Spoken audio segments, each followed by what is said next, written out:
tey jii ñuy wax ni Ismaïla Sarr dafa war a toog banc. munoo toog nga ne ñii li ñuy wax teguñu ko fenn. man pour moi loolu ce n'est pas logique parce que nit ku ne da nga am sa avis. ñun mënuñu toog fii que dañoo war a am toujours les mêmes avis mënul nekk.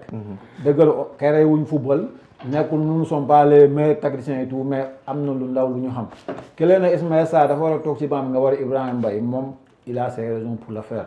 Malheureusement parmi les 18 millions de coachs kenn rek moom mooy décider. mooy Pape Thiaw. waaye comprendre Ismaël Ibrahima Mbaye débat bi soulevé woon nañu depuis la CAN. mais man depuis la CAN man bokkoon naa si ñoon défendre Pape Thiaw muy continuer à utiliser Ibrahima Mbaye comme un super sub. parce que gis nañu ñoom souvent bu ñu ñëwee ils font la différence. parce que tey jii nii on se rappelle de Ole Gunnar Solskjaer avec Manchester United. gis nañ finale 99 contre Bayern Munich. temps additionnel bi Man U dugal fa ñaari bi kan moo fa jaar Ole Gunnar Solskjaer. am nañ Mohamed Guedo l'Égyptien lors de la CAN 2010 il a terminé meilleur buteur en sortie de banc. Guedo 5 buts. Guedo musul joué 20 minutes durant la CAN 2010 pourtant il a été le meilleur buteur de la CAN. 6 matchs le football il a marqué 5 buts. benn match la dugul mooy 3e match de poule bi te biyam yëpp boo xoolee sont des buts tardifs biyam bu gën a teel à la CAN 2010 c'était à la 87e minute. Le gars il te marque dans les temps additionnels parce que moom son rôle de super sub lui valait bien quoi moom. comprendre nga moom il était à l'aise sur ça. moo taxoon ma ne Ibrahima Mbaye nii comme moom bu duggee luñ rendement buñ koy laaj mu ngi koy def on le laisse continuer. mais boobu ak tey ji mun nañu wax ni contexte bi xaw na changer. parce que au début boobu mën nga jàpp ni Ibrahima Mbaye c'est un gosse qui venait d'arriver. comprendre nga il faut le couver pour mu gën a mun a. progresser parce que waaw comme lu ñuy wax il faut suivre les étapes il faut suivre les étapes au risque de se brûler les ailes. mais tey jii am nañ un Ibrahima Mbaye plus aguerri même s'il reste toujours remplaçant au Paris Saint-Germain. ndax tey jii kenn du toog di kaas naan Ibrahima Mbaye dafa war a titulaire au PSG. il faut être raisonnable kenn du ko wax mais en équipe nationale gis nañ ni son concurrent direct Ismaïla Sarr. Il est là depuis 10 ans. Il pèse 5 coupes d'Afrique, 3 coupes du monde. Il y a aussi Iliman Ndiaye. Iliman aussi. La concurrence est. Mais Assane Diao, on ne parle pas de lui. Assane Diao, pourquoi on ne parle pas d'Assane Diao? On l'oublie. Voilà, faut mais lui aussi, il est miné par des voilà, c'est ça. Mais moi, Assane Diao, son arrivée, ça m'a un peu choqué. Parce que pour moi, waruñu woon bàyyi Sabali. Sabali man honnêtement xaw na ma def tuuti déception. parce que c'est un profil assez rare. waxoon naa ko de. c'est un profil assez rare. waaw juste pour terminer foofu. maanaam comme lu ñu waxoon ne Ismaïla Sarr dafa toog ba Ibrahima Mbaye maanaam ñooñu. man seen position moom laa doon jéem a développer quoi. parce que tey jii dañoo ne comme que moom durant la CAN à chaque fois qu'il venait qu'il donnait satisfaction c'est un joueur boo xam ne c'est un faux follet. il y a l'espace day ñëw këdd song adversaire bi. maanaam ragal lu muy def en plus il y a l'insouciance ñu bëri dañuy fàttali loolu xam nga football toujours on aime toujours se reposer sur l'expérience. mais ñuy fàttali tam l'insouciance tam souvent day def la différence. on a vu un Mbappé à la coupe du monde 2018. dafa ñëw on se rappelle de son match avec l'Argentine. mooy chevauchement boobu noonu mu defoon. xam nga yooyu un jeune moo la ko mun a defal comprendre nga mais tey jii Ismaïla Sarr kenn du wax ni mag la parce qu'il a 28 ans. mais il a un vécu en équipe nationale moom laa il est là depuis 10 ans. il pèse 5 CAN et 3 coupes du monde. mais tey jii nii gis na ni à chaque fois. il ne donne pas le meilleur de lui-même. Il a fait une saison démentielle avec Crystal Palace. Il a établi un record 21 buts, ce qui n'était plus arrivé avec les Eagles depuis 2005 avec Johnson. Mieux, il termine meilleur buteur de la Ligue Europa Conférence. Il devient le premier Sénégalais à terminer meilleur buteur d'une Coupe d'Europe. Ismaïla Sarr. Il termine MVP. ñun suñu Sénégal yi ñu amoon ay meilleurs buteurs kese lañu doon ay championnat mooy ay Bokandé Moussa Sow Mamadou Niang mais mu ay Sadio Mané ak Liverpool mais lui il fait mieux dans une compétition dans une coupe d'Europe donc jour boobu noonu tey jii nii baar bu ñëwee équipe nationale gisoo rendement boobu tey nga gis ne son remplaçant à chaque fois bu ñëwee day yëngal gësam donc tu te dis que le moment est venu pour Ismaïla Sarr mu toog ci banc bi booy bi ñëw parce que c'est juste un match yàqul dara te gis nañ Iso il est fort en sortie de banc peut-être dañ koy fàtte di ko rappeler mooy lors de la CAN 2022 xam nga il était venu blessé à un moment mi ngi toogoon toujours di job gars yi di football mais on a vu ba mu ñëwee si deuxième tour bi à chaque fois super sub la woon mais saa yu ñëwee dafa doon yëngal donc ñu jàpp ne comme moom bu ñëwee en deuxième mi-temps day bokk est-ce que tey doo dugal booy mu football beneen bi Iso kii mu ngi doon wax naan Sadio Mané Ismaïla Sarr mais tey ji au-delà de Ibrahima Mbaye il y a Iliman Ndiaye. au-delà de Iliman Ndiaye il y a Assane Diao. donc tey jii boo ñëwee yow nga ne non forcément Sadio Mané Ismaïla Sarr après tu te dis que yow les Assane Diao les Iliman Ndiaye ñoom lan moo seen njëriñ quoi donc c'est un match de football. expérience bi wax naa la baax na mais footballer avec des gosses de rien du tout du yàq dara. on dit que comparaison n'est pas raison. mais attends je termine déglu ma moom foofu laay daanele. la comparaison n'est pas raison on le dit mais je dis que la comparaison elle est pédagogique. coupe du monde bi boo demee Côte d'Ivoire il y a Chris Inao Oulayi il a 20 ans il fait du travail exceptionnel au milieu de terrain bu ñu toogoon naan xale il n'allait jamais jouer marocain bi dama ko fi andiwaat boo demee les Pays-Bas on a fait même. mais marocain bi ku soxlaa championnat France ak Lille tamit da lay surprendre. mais au Sénégal waruñu toog di jëm ci logique boobu comme dama di. mais Lamine Camara ban âge la. Pape Diaw tey Lamine Camara ban âge la Lamine Camara ban âge la Lamine Camara ban âge la. non. Lamine Camara ban âge la. non nekkul si cadre Lamine Camara attaque sénégalaise voilà attaque bi la ñuy wax maanaam attaque bi dañoo am ay xale yoo xam duñu football. on parle de ça quoi on est sur ce point. kenn waxul équipe bi amul ay xale. mais là on parle d'un point précis mooy l'attaque sénégalaise. d'accord comme daan moo tax mën a tey jii nii ça ne coûte rien d'essayer la jeunesse. te loolu lu war a mën a nekk parce que booy yóbbuwul leen à la coupe du monde rek pour ñu toog noonu ci banc bi bu match bi jeex ñu dama ñëwi. allez-y Pape Omar. c'est le football quoi. sur un point. allez-y que notre attaque souffre à la CAN boo xoolee du attaque bi moo génn meilleur buteur Pape Gueye moo fa ëpp le but. 3 buts. topp si Jackson. te Jackson contre premier match sax mënoon naa am 27 buts. ah oui léegi point d'accord bi ma am ak moom mooy on a un problème d'efficacité devant les buts je suis d'accord mais benn point de désaccord bi ma am mooy suñu problème efficacité devant les buts. est-ce que du ay problème de choix d'homme moom loolu lay expliquer mais man je me dis pour peut-être problème de lucidité la ak animation offensive parce que lu tax dañuy ñëwaat ci kaw Ismaïla man gis nga bu ñu doon jouer 4-2-3-1 nii nga ni ma Ismaïla derrière attaquant man gëm naa ne day dugal parce que loo répété toute une saison ak loo répété wul toute une saison du benn effectivement ba pare tamit peut-être tey Ismaïla dinañu war nañu ne c'est le grand attaquant qu'on pense qu'il est et qu'il est l'Ismaïla Sarr de Crystal Palace man ragal naa dinañ ko découvrir tey parce que jikko dafa am benn jikko ju nekk ci moom Iso c'est un revanchard Iso man fàttaliku ma fu mu tegle ñaari contre-performance la preuve suñuy dernière éliminatoire en coupe d'Afrique en coupe du monde Iso a été décisif 5 derniers mooy bi Pape Matar di tegle 3 matchs à domicile di dugal Iso tamit tegle woon na fi 5 matchs équipe nationale officielle muy dugal man point d'accord bi ma am ak yow mooy on a un problème d'inefficacité devant les buts est-ce que du problème mu choix d'homme yi fan lañ leen di teg maintenant insouciance bi ngay wax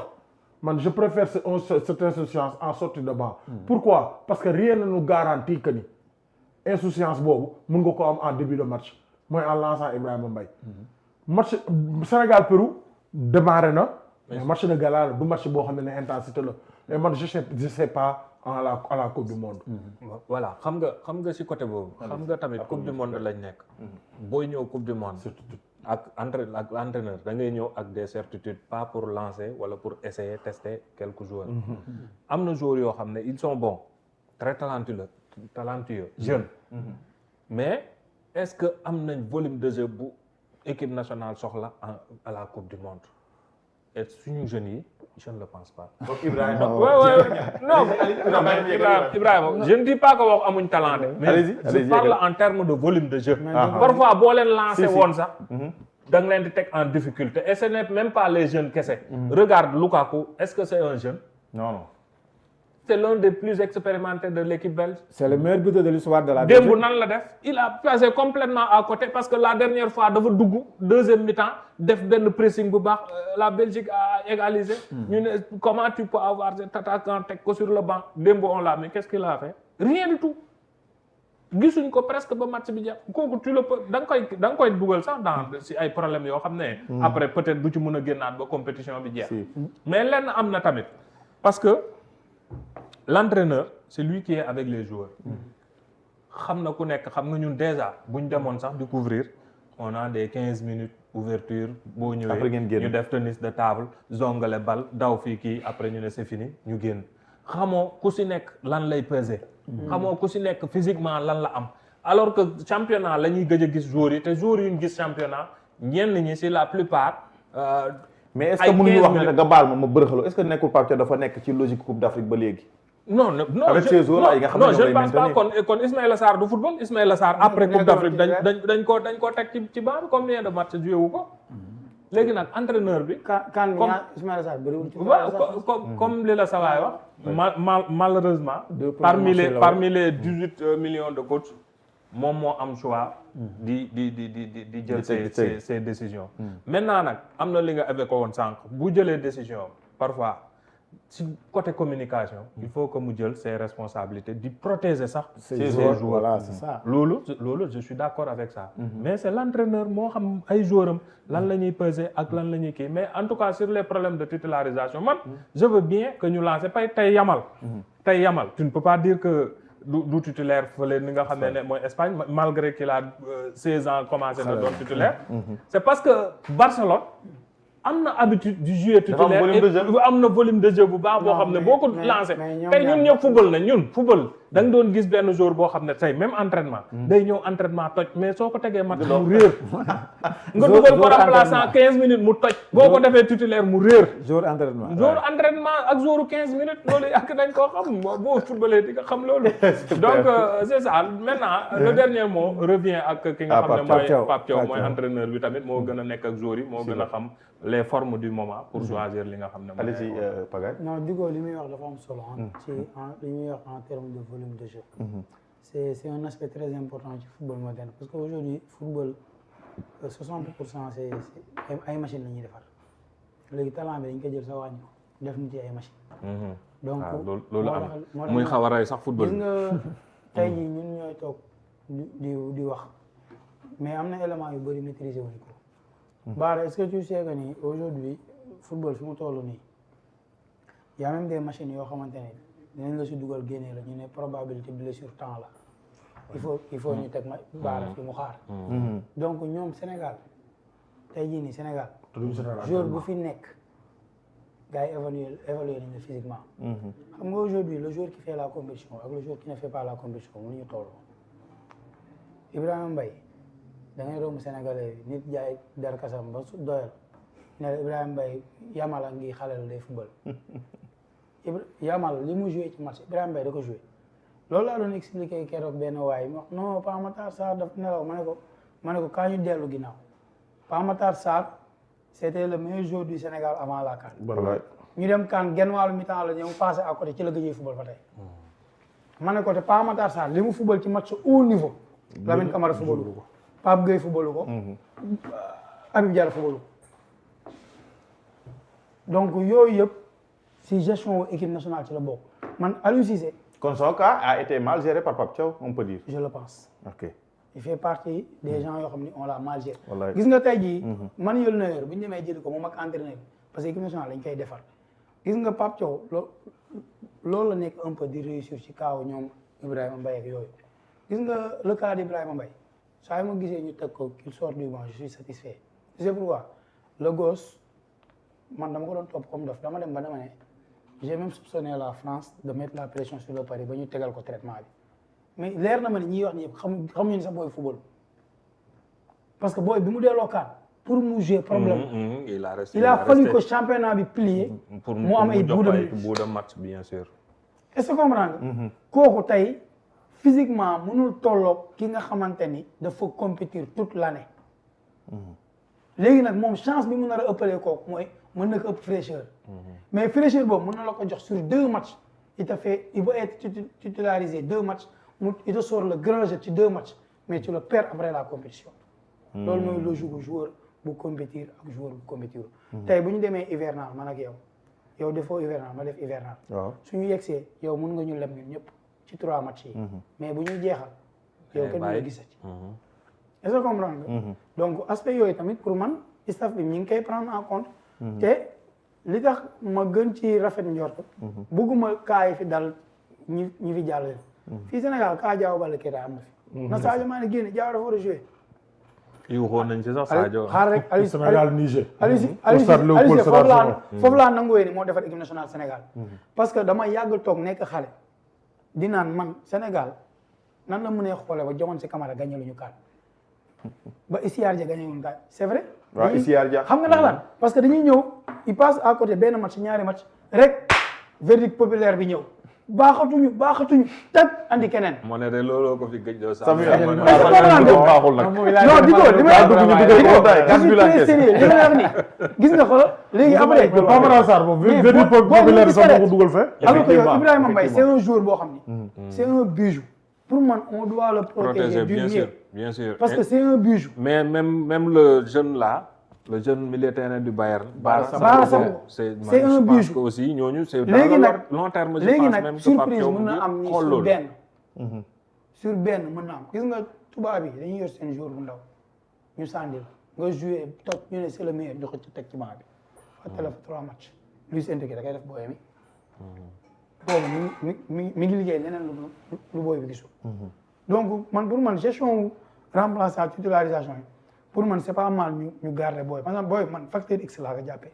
man jàppee wu ma ko nit boo xam ni dafa war a nekk titulaire par force léegi nag bis bu compétition bi imposé ñu ko par exemple nga ñëw xam ni fii compétition match dóor toog la te imposé nañu ko foofu gars yi comme titulaire on va dinañ ko lancer mais nii ban pour man rien ne presse parce que Ismaïla Sarr benn match la fi defagum te ci match bi yaakaar naa ni Ismaïla Sarr moo tane woon Sadio Mané.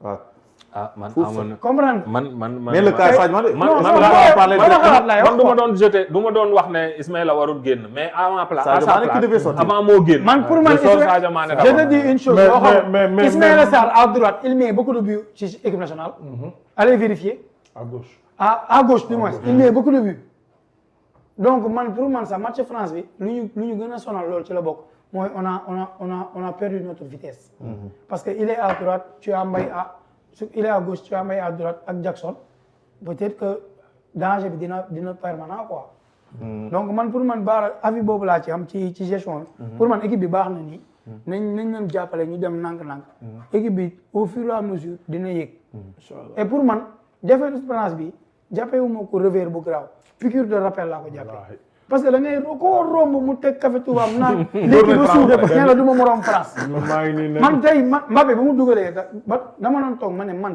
Sénégalais lan lañ yebee Mbappé dama gis gars yi ñu yeb Mbappé dañuy yeb la rivalité est-ce que c'est pas la rivalité Real Barça peut-être tamit ak fin de saison bi tamit non mais ça un joueur boo xamante ne il marque 3 buts en finale de coupe du monde à 24 ans sa waay kooku booy dute ci moom. mais Pagaye loolu dafa ndaw. Mbappé depuis la saison 2018-2019. il termine meilleur buteur de son championnat. depuis 2018 ba léegi. Mbappé chaque année il termine meilleur buteur de son championnat. la dernière Ligue des champions. joueur boo xam ne bu taxee ci biti day dugal bu taxee ci biti. la dernière Ligue des champions bii nii moo tax lu tax ñu gën a gis mauvaise performance au Sénégal après bi ñu deuxième période bi. c'est parce que c'est la France. voilà c'est ça. France n'est pas une équipe aussi légère que ça. rax si doole dernière Ligue des champions. Qui est le meilleur buteur? Kylian Mbappé. Dernier mondial bi qui est le meilleur buteur? Kylian Mbappé. Moom pour il est à 2 buts du record de Messi. te leer na il lui reste encore une coupe du monde avant muy am mën na jouer beneen coupe du monde. avant qu'il ait 30 ans. non actuellement il est à 4. Messi est à 18. Mbappé est à 4. à 14. mais dugal na tey. mais jusqu'à présent il est à 3. xam nga keroog match bi contre le Sénégal il a battu 2 records. waaw mooy meilleur buteur de l'équipe de France mooy Olivier Giroud. ba mu koy battre 57 bi ak le meilleur buteur français. en coupe du monde parce que c'était juste Fontaine. bi nga xam ne moom son record est toujours d'actualité parce que dafa dugaloon 13 buts. en une seule édition. bon Messi na ak ni mu démarré peut-être mën na àgg foofu. juste pour appuyer Pagaye li mu wax surtout aussi la compétition maintenant c'est beaucoup plus élargi quoi. pour appuyer Pagaye sànq neen Aliou Cissé moom moo defar équipe nationale man loolu dama koy appuyer à 100% pour la bonne et simple raison avant Aliou Cissé di ñëw en équipe nationale du Sénégal xam nga suñu football c'était résumé à quoi toog premier tour wala duñ qualifié li nga ba ñu jugee Ghana 2008 man yàlla xam ne man waxuma sa si performance yi de mais structuration bi mu defar xam nga en 2008 mais avec Aliou Cissé avec le potentiel de Aliou Cissé on pouvait gagner au moins mais il a dit performance du ma ci sax xuus mais dama lay ne en terme de structuration ba tey nii mais ba tey nii lii ñuy coow ni équipe nationale am na yenn yoo xam ne lu bëri les journalistes ñu ngi koy jooytu du temps de Aliou Cissé. amu fa mais avec les influenceurs yi nii ay yoo xam ne cambal amul avec Aliou Cissé tu n'oses pas. mais équipe nationale bi yëpp caaxaan. amul loolu moom am na benn joueur qui plaisait à dire que moom bureau am lañ tuddee woon cour xaw ma kii bu amoon bañ doon jàpp gars yi rek. cour d'appel. non du cour d'appel. CREI voilà merci beaucoup moom lañ tuddee woon bureau Aliou Cissé. C'est tellement que le gars il était sévère mais sévérité bi da nga xam ne kii c'était pour mettre les gens sur le droit chemin. juste pour définir que avant Cissé maanaam ñun suñu Sénégal suñu football. toog premier tour la wala doo qualifié. xam nga 2008 avec Pierre Kasper Jacques. moom ñëw andi drapeau El Hadj Diouf ba jaar dem noonu mais à la CAN 2010. le Sénégal ne s'est pas qualifié en 2012 Bata 3 matchs 3 défaites. CAN 2013 yor attaque de feu. waaw am Tamale 2013 am Pape Demba Cissé en 2013. Sénégal qualifié à la CAN. À la CAN 2015 Alain Giresse premier tour lañ toogee alors qu'on avait démarré par une victoire 2-1 devant le Ghana. Moussa Sow moo dugal deuxième but. Il a fait 5 changements je ne sais pas. Voilà c'est ça léegi yow nag Aliou Cissé il est venu en 2017 sa première CAN fan nga toogee waaw donc il a du mérite. fan nga toogee du quart de finale. 2018 demoo coupe du monde. 2022 demoo coupe du monde. 2019 nga dem finale 2021 nga